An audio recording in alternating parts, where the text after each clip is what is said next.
Hello students, again we welcome all of you in today's lecture.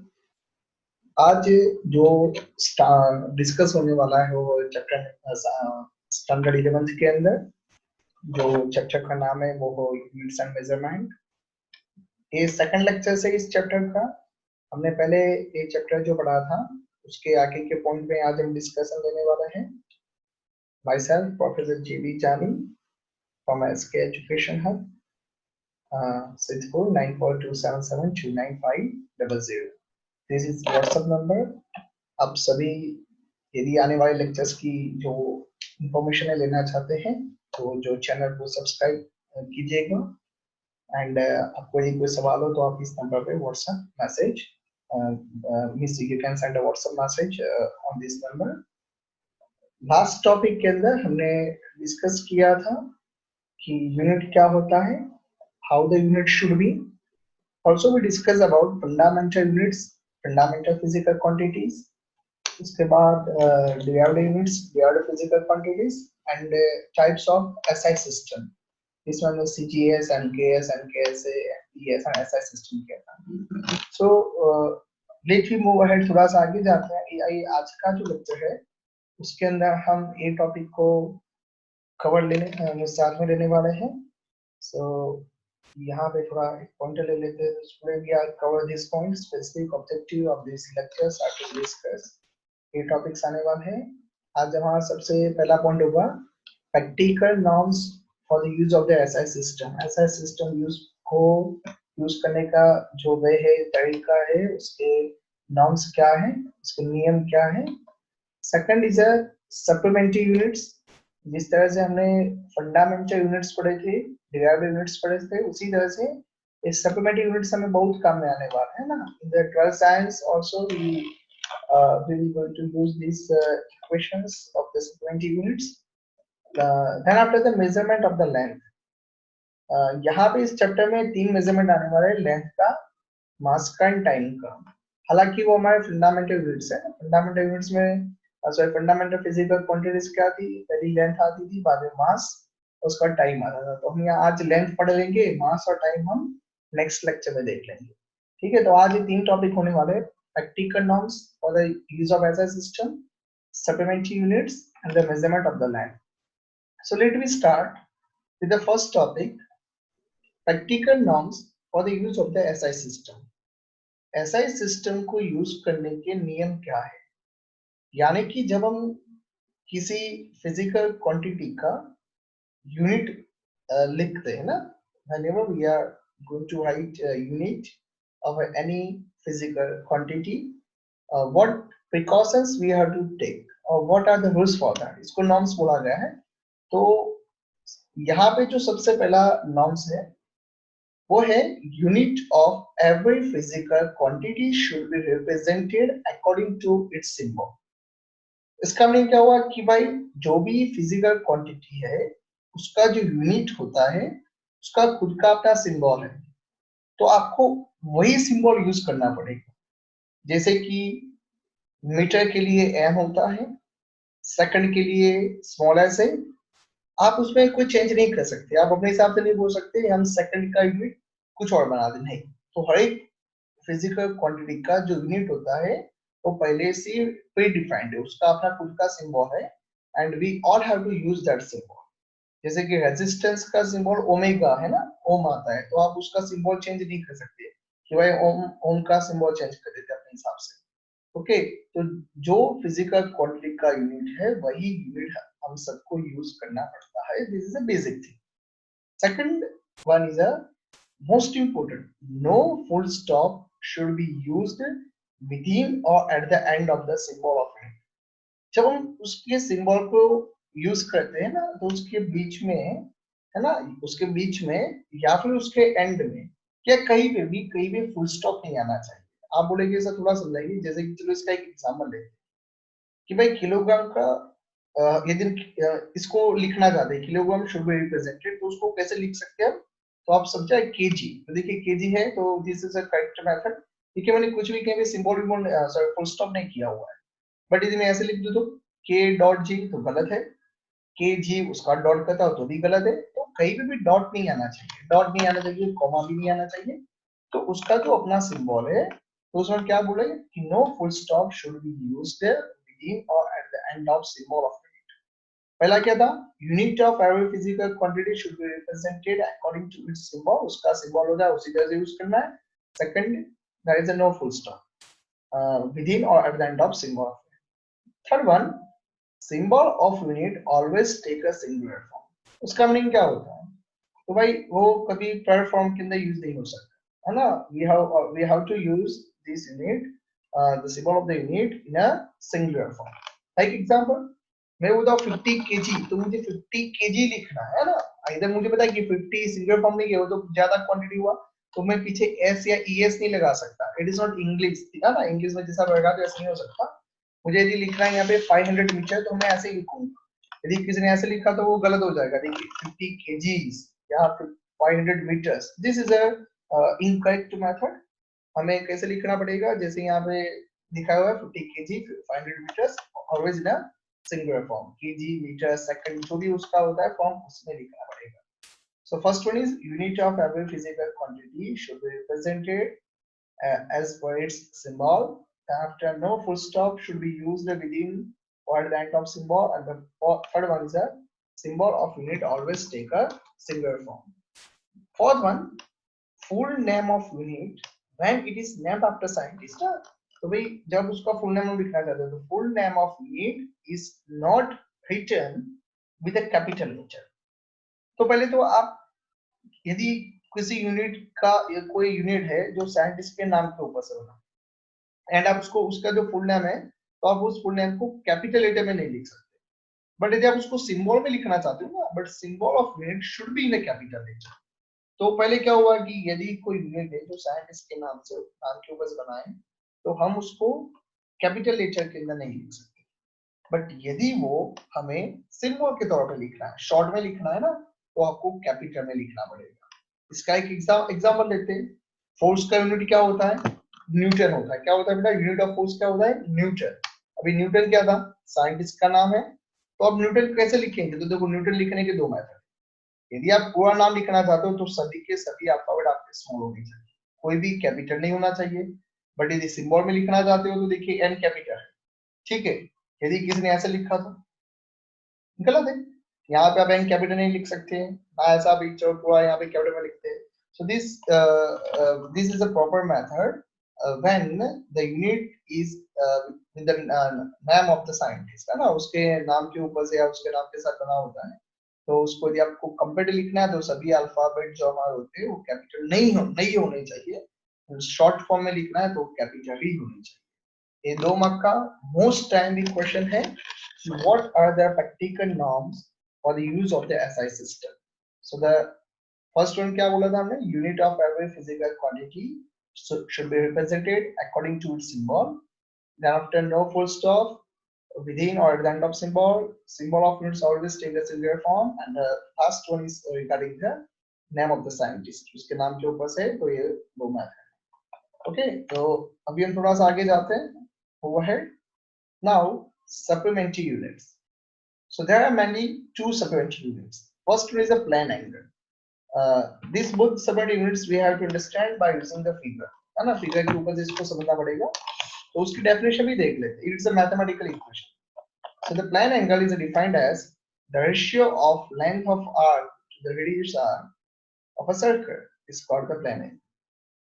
ये ratio है, किसका ratio है, length of arc to the radius arc of a circle. इसको समझते कुछ इस तरह से, थीटा उसका सिंबल है, theta arc divide by radius. तो इक्वेशन आपको याद रखना है कि प्लेन एंगल क्या होता है, theta is equal to arc by radius होता है। चलिए इसको समझते हैं थोड़ा सा। यहाँ पे आपके सामने एक कार्ड पे दिखाई देता है। अभी थोड़ा इमेजिनेशन कीजिए, जो आर्क है ना वो एक सर्कल जैसा होता है ना, तो जिसको आप कंपेयर यहाँ पे ऐसा इमेजिनेशन करते हो, तो arc is one of the small portion of the circle.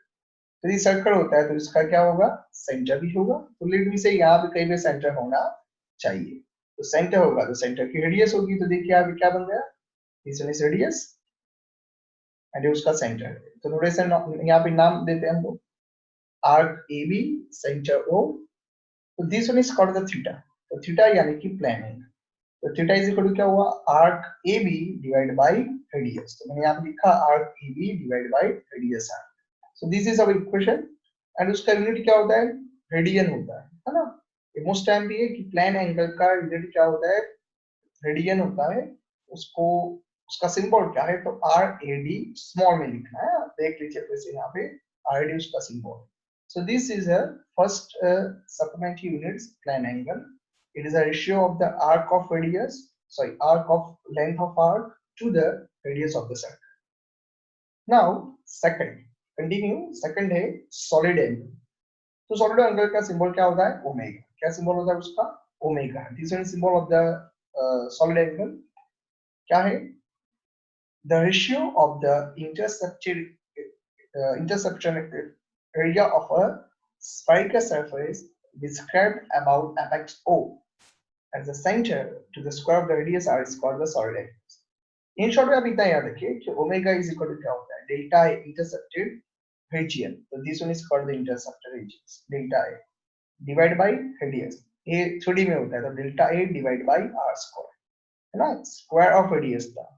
तो delta A divide by R square, उसका यूनिट होता है स्टेडियन। पहले का क्या था, देखिए यहाँ पे क्या था, रेडियन था, यहाँ पे क्या आएगा, स्टेडियन आएगा। ठीक है, और इसका सिंबल क्या है, एस आर। ठीक है, तो this both are the very important as for the as regarding of the examination point of view. Exam में ये भी आ सकते हैं 2 मार्क के, एक्सपेंड द सप्लीमेंट्री यूनिट। आपको 2 चीजें समझानी पड़ेगी। पहला आएगा आपका सिंबल, हम बोलेंगे first one is like we can say the plane angle, second is a solid angle. ठीक है, तो प्लेन एंगल के अंदर क्या होता था, उसका रेडियन होता था, यहाँ पे स्टेडियन है इसका symbol. Now a most time with theory of today's measurement of length. Length को मेजर 2 किस्म से किया जाता है, 2 अलग अलग मेथड होती है। पहले हम यहाँ पे पढ़ेंगे कि भाई measurement of the small distance, come distance के मेजरमेंट कैसे लिए जाते हैं। 2 ज्यादा क्या होता है, mm सेंटीमीटर मीटर में होते हैं ना, स्मॉल डिस्टेंस होते हैं। So such type of distances we can measure by the direct method. इसके लिए हमें ज्यादा कंफ्यूज होने की जरूरत नहीं, सीधी डायरेक्ट मेथड अवेलेबल है हमारे पास। हमारा इंजीनियरिंग का लेक्चर्स आप देखना, मैकेनिकल मेजरमेंट एंड मेट्रोलॉजी, इस चैप्टर के ऊपर पूरी बुक आती है जो हम पढ़ाते हैं। तो डायरेक्ट मेथड होती है, एक होती है इनडायरेक्ट मेथड। तो हालांकि यहाँ पे वो डिस्कशन नहीं होने वाला, but small distance direct method के जो बोलना है, तो आपको बता देता हूँ कि डायरेक्ट मेथड क्या होती है। आपने स्केल ली हाथ में, या आपने को मेजर टेप लिया, हाँ, तो आपने स्केल लेके किसी चीज को सीधा मेजर किया, तो that is called direct method. तो यहाँ पे डायरेक्ट मेथड के अंदर कुछ एग्जांपल लेते हैं, एक एक मार्क के लिए सबसे इंपॉर्टेंट क्वेश्चंस आने वाले हैं। ध्यान से देखिए, पहला आता है metre scale. So meter scale is used for the length from a 0.001 meter to 100 centimeter, 100 meter। 0.001 यानी कि कितना सेंटीमीटर आप यूज मेजर कर सकते हैं यहाँ पे, 0.1 सेंटीमीटर, जिसको मैंने मीटर में कन्वर्ट किया है ना। तो मीटर स्केल की जो रेंज है वो दिखाई हुई है 0.001 मीटर टू 100 मीटर। उसके बाद आएगा वर्नियर कैलिपर। वर्नियर कैलिपर आप कहाँ पे देखेंगे, प्रैक्टिकल लैब के अंदर फिजिक्स में देखेंगे, है ना। फिजिक्स की जो प्रैक्टिकल लैब होती है ना, उसमें आएगा vernier callipers is used for the length to an accuracy. Accuracy एक डिटेल पॉइंट है जो नेक्स्ट लेक्चर में सिखाया जाएगा। तो सब्सक्राइब करना चैनल को, आपको पता चलेगा एक्यूरेसी प्रिसिजन क्या होते हैं। So the vernier calliper is used for the length to an accuracy of the 0.0001 metre. Small distance के लिए वर्नियर कैलिपर हमारे पास है। इससे भी यदि स्मॉल होता है ना बेटा, इट हैज टू -4, 10⁻⁵ में क्या होता है, स्क्रू गेज एंड स्पायरोमीटर। तो दोनों इंस्ट्रूमेंट है, स्क्रू गेज एंड स्पायरोमीटर, जिसकी एक्यूरेसी कितनी है, 10⁻⁵, यानी कि 0.00001 मीटर। ठीक है, तो यहाँ पे आपके सामने दिखाई देता है आपको कि स्मॉल डिस्टेंस ज्यादातर डायरेक्ट मेथड के थ्रू मेजर करते हैं। एंड मीटर स्केल की रेंज लिखिए, वर्नियर स्केल 10⁻⁴ है, स्क्रू गेज है 10⁻⁵ मीटर। तो ये तो बात हो गई स्मॉल डिस्टेंस में। अभी आप बोलेंगे सर तो सेकंड मस्ट भी क्या होगा, लार्ज डिस्टेंस। सो यहाँ पे हम आते हैं measurement of the large distance. Large distance में क्या मेजर करेंगे? क्या ऐसा कि हमने 1 या 2 किलोमीटर मेजर किए? नहीं। यहाँ पे एक बहुत ही इंटरेस्टिंग पॉइंट आता है। हम सभी ने बचपन में कहीं ना कहीं सुना होगा, आपने भी सुना होगा कि भाई अर्थ से कोई हमने किसी प्लैनेट को देख लिया, किसी स्टार को देख लिया, तो उसका जो डिस्टेंस होता है वो लाइट ईयर्स में होता है। तो एक जो डिस्टेंस होता है वो कैसे मालूम चलता है, किस तरह से हम वो डिस्टेंस मेजर करते हैं? And such type of distances are called the large distance. ऐसे डिस्टेंस को हम लोग लार्ज डिस्टेंस बोलते हैं। कि यहाँ से मान लो कि जुपिटर का डिस्टेंस आपको मेजर करना है, तो किस तरह से होगा? क्या खुली आंखों से आपको आसमान में जो स्टार दिखाई देता है वो हमारे हमसे लाखों लाइट ईयर्स यहाँ से डिस्टेंस पे है, तो वो जो उसका डिस्टेंस है वो पता कैसे चलता है? So let me understand this concept, and this is a very important. Students थोड़ा सा फोकस कीजिए, यहाँ पे आपको कंफर्म पता चल जाएगा। So let me say like a large distance, such a distance of a planet or star from the earth can be measured with the help of parallax method। तो एक जो पैरालैक्स मेथड है, आपको आज वो मेथड में यहाँ पे सिखाऊंगा, हम वो डिस्कशन में लेने वाले हैं। लार्ज डिस्टेंस जैसे कि प्लैनेट या किसी स्टार का अर्थ से जो डिस्टेंस होता है वो किस तरह से होता है, एक मार्क का सवाल है पैरालैक्स मेथड की। तो आपको ऐसा भी पूछा जा सकता है कि 2 मार्क के अंदर एक्सप्लेन दिस मेथड, या 3 मार्क पे। तो यहाँ पे एक एक्सज्यूम करते हैं ना, अर्थ से डिस्टेंस है, तो हमने यहाँ पे एक अर्थ, आपके सामने आपको अर्थ दिखाई देगी, यहाँ पे you can see the earth now. Be see here is a planet, है ना? तो एक प्लैनेट बी है एंड यहाँ पे हमारे सामने अर्थ है। हमें फाइंड आउट करना है अर्थ से प्लैनेट का distance by using the parallax method.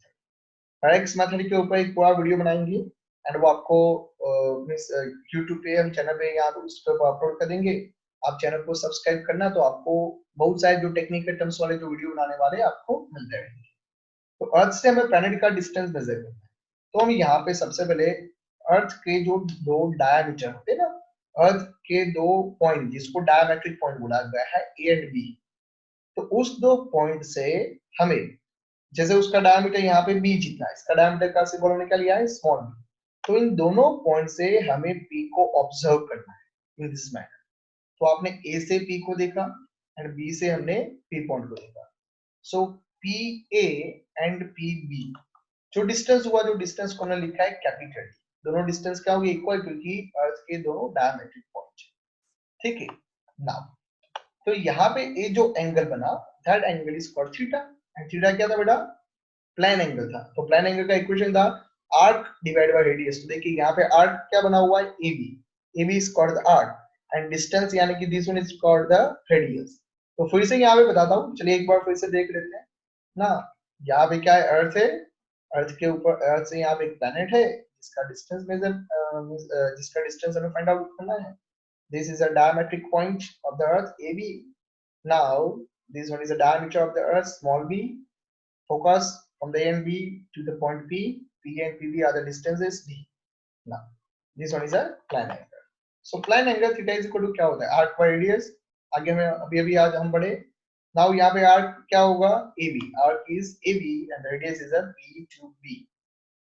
Now value apply की हमने, तो arc is equal to B by D। तो यदि हमारे पास B है, यदि हमारे पास एंगल थीटा है, तो हमें D मिल सकता है। आप बोलेंगे B और थीटा, तो आपको एग्जाम में दिया होगा। एंड जो थीटा होता है ना, वो हम फाइंड आउट कर सकते हैं, हमारे पास इंस्ट्रूमेंट है। तब यहाँ से 2 ए और बी पॉइंट से जब पी पॉइंट को देखा जाता है, तो यहाँ पे जो एंगल बनता है ना, that angle we can measure by the instrument. यहाँ पे जो हमारे पास कंसेप्ट है उसके लेजर लाइट के, उसके थ्रू हम मेजर कर सकते हैं। This is a indirect method, this is not direct method, is indirect method. तो यदि हमें थीटा की वैल्यू और बी की वैल्यू पता हो, अर्थ का डायमीटर, अर्थ का डायमीटर कितना होता है, अप्रोक्सीमेट 13,000 किलोमीटर। 30,000 यदि हमें 2 वैल्यू पता हो, and we can easily find out the D, है ना? 3 अननोन है, तो जिनमें से 2 पता हो तो तीसरा फाइंड आउट किया जा सकता है। So this is method to find out the large distance। चलिए, तो यहाँ पे एक तो हमने ले लिया कि भाई डिस्टेंस। अभी आपको सवाल ऐसा भी आएगा ना, कई बार हमने ऐसा बोला कि जुपिटर की जो साइज है अर्थ से बहुत ज्यादा है, ओके, मार्स की साइड ज्यादा है।